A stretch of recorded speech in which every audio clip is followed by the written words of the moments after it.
Hello, everyone. Thank you for checking out this episode of Really Dicey. My name is Manny. I'm James Droucker, writer with Lostlorn Games on Curse of Bloodstone Isle. And I'm Mark Rein-Hagen, creator of the World of Darkness, Vampire the Masquerade, and now president and CEO of Lostlorn Games. The Curse of Bloodstone Isle is your latest Kickstarter that you're working on. Am I correct? Yeah. This is actually the first one for Lostlorn Games, so it's sort of a big deal. But we have basically a 10-year plan of sort of these constant stream of books and supplements and games, which is basically the fantasy version of the World of Darkness, but all set in a fantasy world. But a fantasy world that's been designed, over decades to be internally self-consistent and exciting and fun.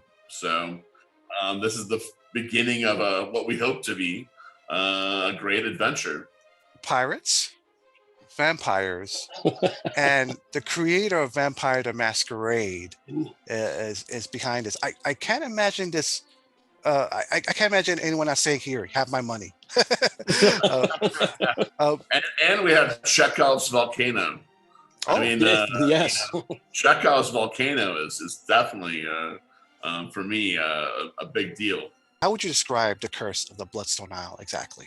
It's a campaign setting, an island, but it's an island lost in time and space. So for me, I love Brigadoon. I'm a theater kid. I love these stories of places that appear and disappear in time and place. And so this island basically can go through the multiverse and appear anywhere. So your characters can get on the island, and it can basically bring them to Lostlorn, which technically is not part of the the multiverse. It's basically kind of a purgatory of Earth. And I'm not sure Earth, or as they say it, Yerth. So it's sort of a afterlife realm. It sort of fits more, if anyone's familiar with the ideas in Wraith, it fits in sort of those sort of ideas. Yeah.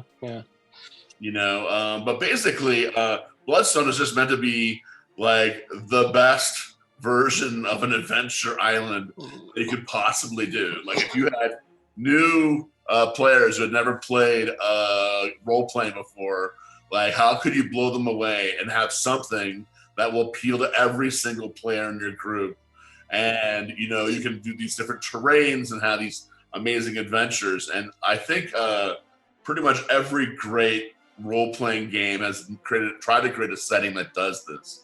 And so this is our thing. So you have a volcanic island, you have pirates, you have vampires, you have dunes, you have fens, you have a ruined city, you have the marvelous Bloodstone, which was mined here, which made it fabulously rich for a while, and is able to trap souls inside of it.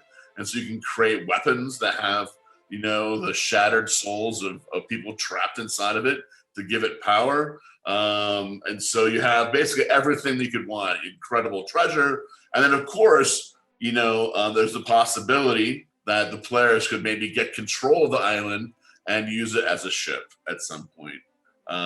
Maybe not at the lower levels, but maybe they could come back at a higher level and take over the island, and they'd have their own incredible exploration, vessel in a sense. Worlds of possibility. Yeah. It's meant to be, and of course with the vampires, I always have loved vampires and pirates combined. And in this case, I think it really is pretty fun. But the Shadow Vein as an enemy, the writers are sort of hit it out of the park with that and created sort of a whole new kind of vampire enemy, which I think is very, very fantasy, very appropriate. And our upcoming game, which is called Fang Night, the vampires live in these fire holds. It has something in common with Ars Magica. The vampires sort of have a power over the Dwemer. They have a sort of alchemist feel a little bit to them. And these Shadow Vein have just risen up from being just the bad guys on the island to hey, these are the main enemy. These are the Sabbat, basically, to our vampires in our upcoming vampire game.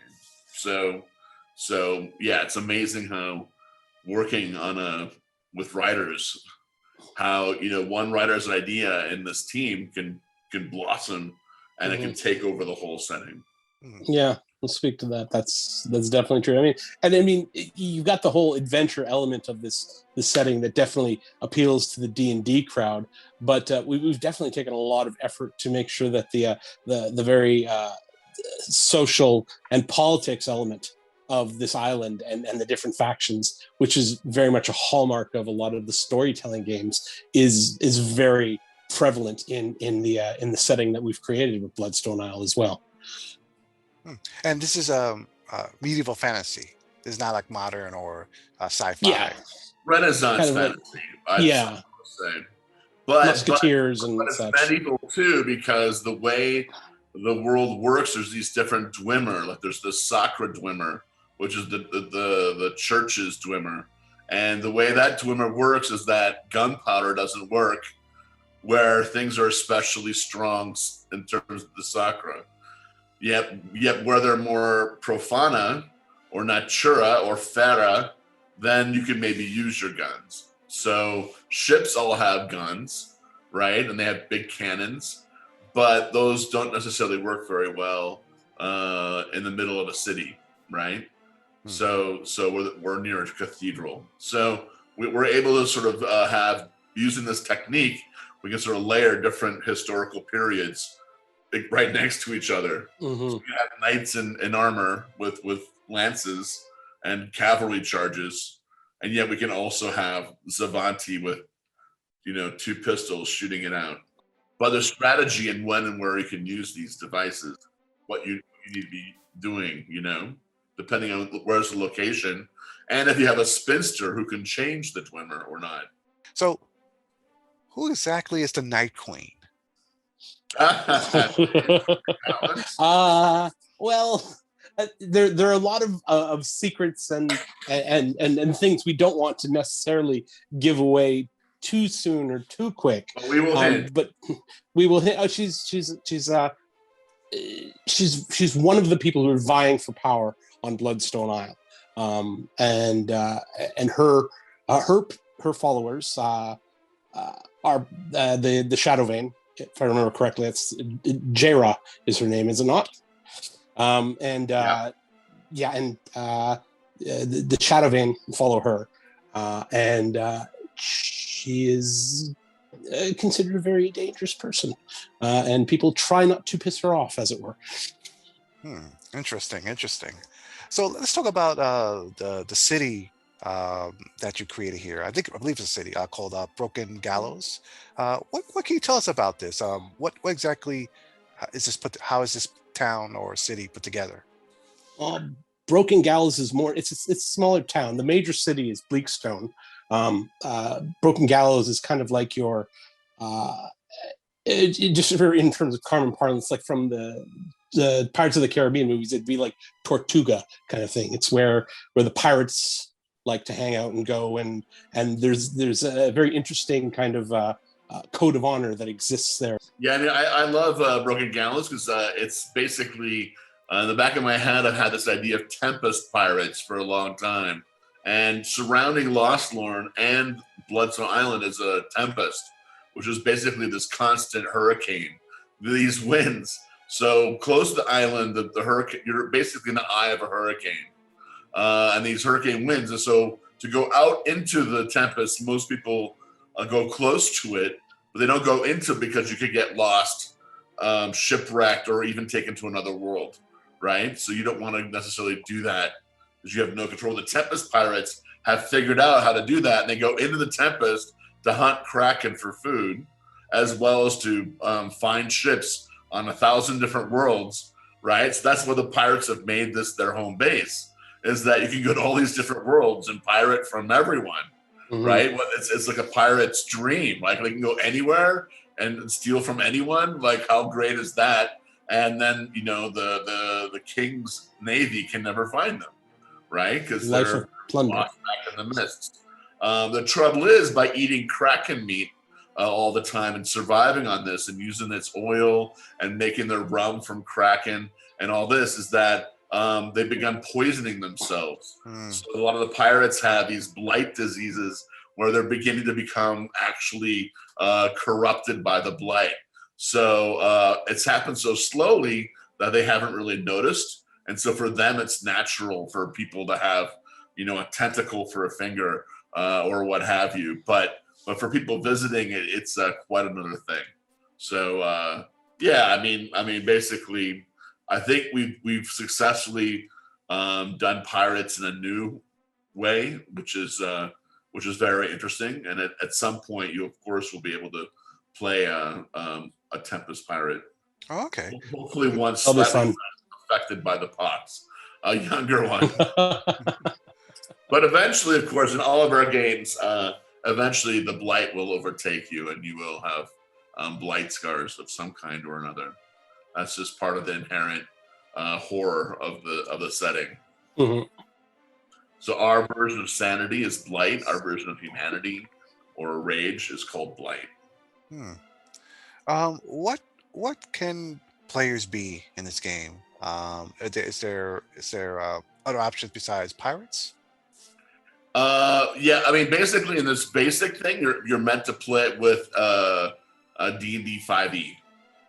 But it also will play with our version of the open game license, 5th edition, which we're calling the Tail Spinner D20, which is basically it takes a lot of the ideas of course, D&D and D20, but we've been able to convert using the dot system, which everyone knows from my days at Storyteller system. You have 5 dots and you can fill them out 1, 2, 3, 4, 5. And everyone knows the dot system. The great thing about the dot system is you don't have to keep erasing your score. You just add another dot. And so you don't have to erase. And it's very visual. And for beginners, it's much less intimidating than a sheet full of numbers. I'm obsessively, I test people and I do scientific experiments. Of course, they're too small to be a real scientific experiment, but they're good enough for me. But basically, I'll take a stopwatch and I'll ask people questions about their character sheet. And with a character sheet with dots, people are much more comfortable and much better at giving you information with a character than it is with numbers on it. It's just visual information is easier for people. And so that's why I've converted the D&D system to this dot system. Also, people are familiar with it and remember it fondly. Yeah. And I think D&D players are going to love it because underneath that system, it's a very familiar game system, right? It's just instead of a proficiency, you just take an ability, you add and you take the dots there, which is basically your proficiency bonus from your ability, which is from, normally goes up to, 6, right? And you add it to your skill, which goes from 1 to 5. Although it can go to 6 if you cross out all 5 dots. If you draw a line, that's up to 6. So that means that then you can get up to plus 12 to your roll, which is the range you have in D&D. So it just perfectly slotted in. It was so exciting. But anyway, that's all going to be in our first game, which is Badlander, which is coming out this fall. And then early next year, we're having Fang Night, which is of course, going to be probably one of our bigger games because you let you play vampires in a fantasy setting, which really, hasn't been done so much. Dark Ages Vampire was more of a historical, Dark Ages Vampire and less of a fantasy. And we're much later era. We're not Dark Ages. We're very much later on, and quite fantasy. People have been saying they've been calling it Game of Fangs. Oh, nice. I like that. I'll have to remember that one. So let's talk about your plans for your Kickstarter. This will be on Kickstarter soon. What are your stretch goals? What do you have planned to entice potential backers? Yeah, I mean, we have a very unusual form to the book. They're basically like if you took the normal game book and you cut it in half, and the top half was for players and the bottom half was for game masters. That's how it be. It's these long, thin books. But the great thing about these long, thin books is they open up flat on the gaming table, and so you never lose your page. And the idea is that the player version is a book that you simply say to the players, you say to the characters, your contact throws over a book to you and says, everything you need to know is in this book. Read it, and you'll understand the island as well as I do. And then you, as a game master, physically give them the book, and they have a prop that their characters literally own as well. So there's no game rules in this. It's literally a book that's from the world in which you're telling the story. And so it's literally a prop the game players have. So there's riddles in there, there's maps, there's secret keys, there's secret information. So the better the players read this, the better they're going to understand the island, and the more they're going to understand what to do, and the more information they're going to have to defeat things and figure things out. But the best thing about it, and I've run extensive playtests on the island, is that people will self-select where they go. Like they've got the whole island here in front of them. They don't have all the information, but they have a lot, so they can kind of say, hey, let's go here. No, let's go here. And they get very excited on where they want to go and what they want to do. And it creates a much more immersive experience. And this is all based on me. Back when I used to do Call Cthulhu, they used to tell me at Chaosium their style, where they would actually create a wallet. And they put all the information of the character in the wallet, and then have a journal and write out a journal. And I would actually go to the work of doing all that. And I kept asking them, why don't you actually publish this? And they go, Mark, how could you publish, a wallet, and a journal? And I go, well, you can do the journal. And of course, anyone knows, White Wolf knows, I did end up publishing journals and all kinds of things. We just didn't tie in the adventure to them. And I always thought that was a mistake, that we should have done an adventure with the Vampire Diary. That should have been, the key artifact that you would use to go through that adventure. So that's a great word. Yeah, that's a great word for it. It's the book, the player's portion of this is an artifact from Bloodstone Isle. It's not just a player's. It's not a player's manual. This is a piece of the world you're going to. So there's an interesting level of interactivity, and to speak to the idea of the players can go anywhere. It's just a wonderful sandbox that's been created, and so many nooks and crannies and interesting things and people and places to go. So let's talk about the art direction. What I've seen so far is amazing. What can you tell us more about that? Well, I first got involved with the project through a gentleman named Derek Stevens, who is one of the artists on this project. You've seen all the covers. A lot of them are his work, and he is spectacular. I mean, he came on to a Facebook group I was on, and he was selling his services to draw people's characters. And I just wanted to say, hey, these look really cool. And we ended up talking for a few months, and I kept on seeing more and more of his work, and just this little Lostlorn word would pop up from time to time. And eventually I asked him, what is this Lostlorn thing? He's like, oh, it's just a little game I'm working on. It's like, oh, okay. So I eventually he didn't want to be boastful with me. And so I went and looked it up myself. And first thing is like, oh, game being developed by Mark Rein-Hagen. And to be like, I mean, I've got all sorts of books on my shelf that have Mark Rein-Hagen's name in them, but it didn't click right away. I'm like, why do I know that name?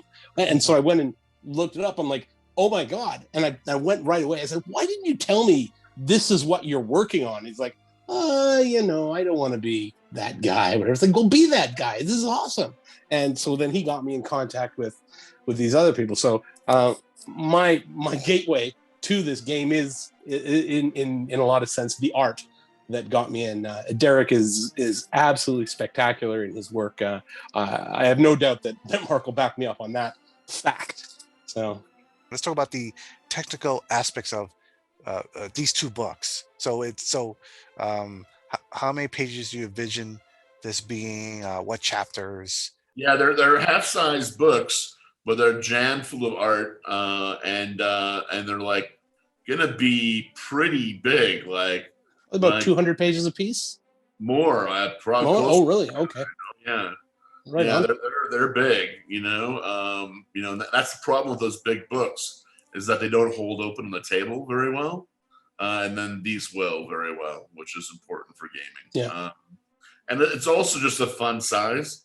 So we're testing around. We want to see what works, and for all of our campaign settings, and basically we plan to do a game and a campaign setting, a game and a campaign setting.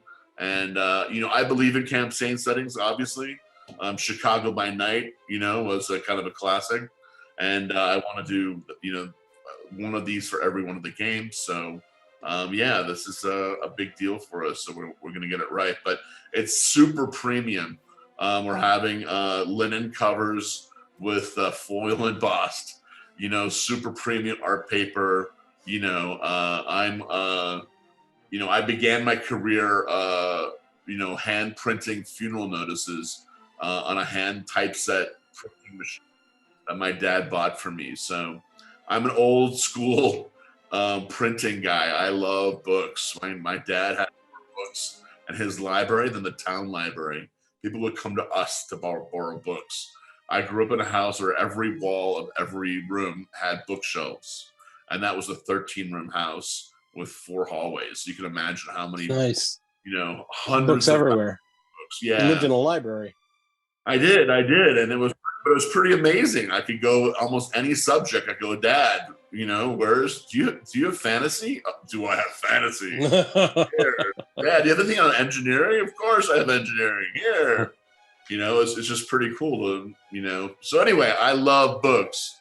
I love them. I love. So we're gonna go super premium on this all the way, and I'm very excited by that. Because with Kickstarter, people kind of want that. There's an audience for really nice books, not just books, but really nice books. And so we're going to try that.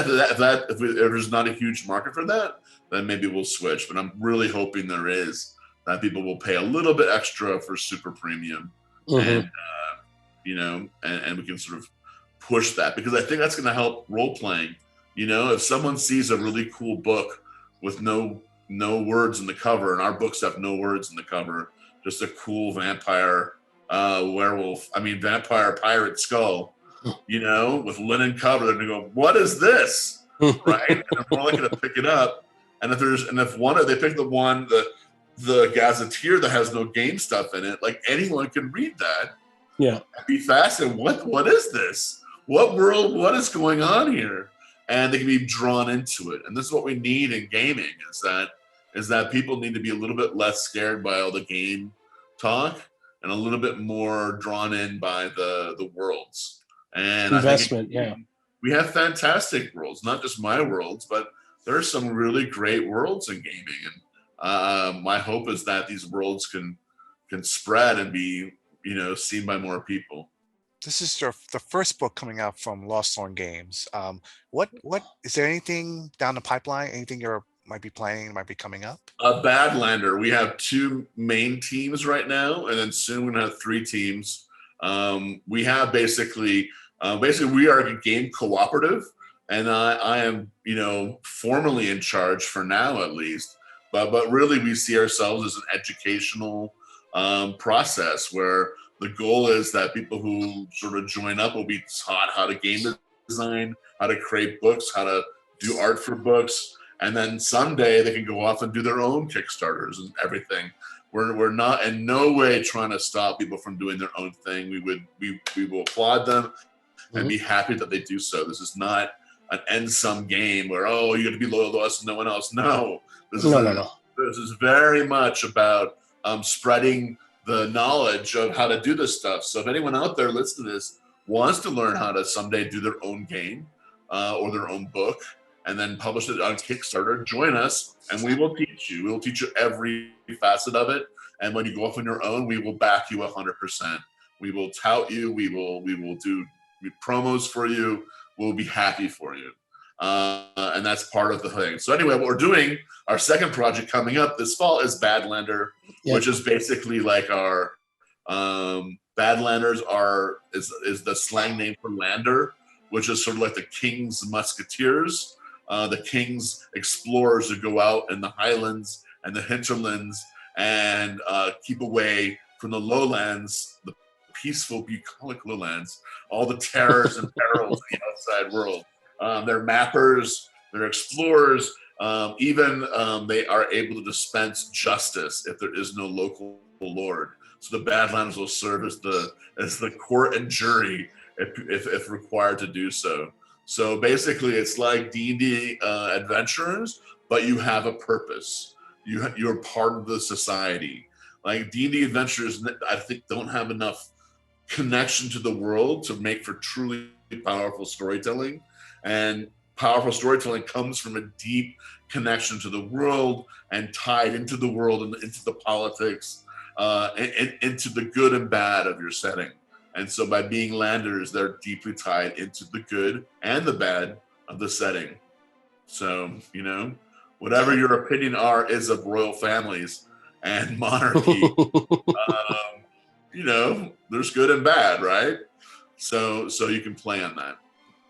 Oh, excellent. Well, we're going to put links to the company and then when the Kickstarter one comes out, we'll put it all in the description below. Actually, right now you can sign up and leave your email on the Kickstarter for Bloodstone Island. And once we get to 500 people, we're going to launch the Kickstarter. So we're well on our way. I think we have 300 now. So give or take, we're really close. Yeah. If people could leave their name, that would be the most helpful right now. That there's no obligation. Just means you're alerted as to when the Kickstarter goes live.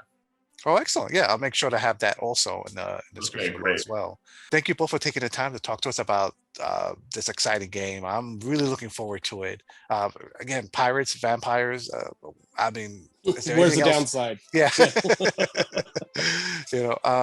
So yes, thank you both. And to our viewers, thank you for watching. Again, the information's in the description below. Be safe out there. Get your shots. Have a great day.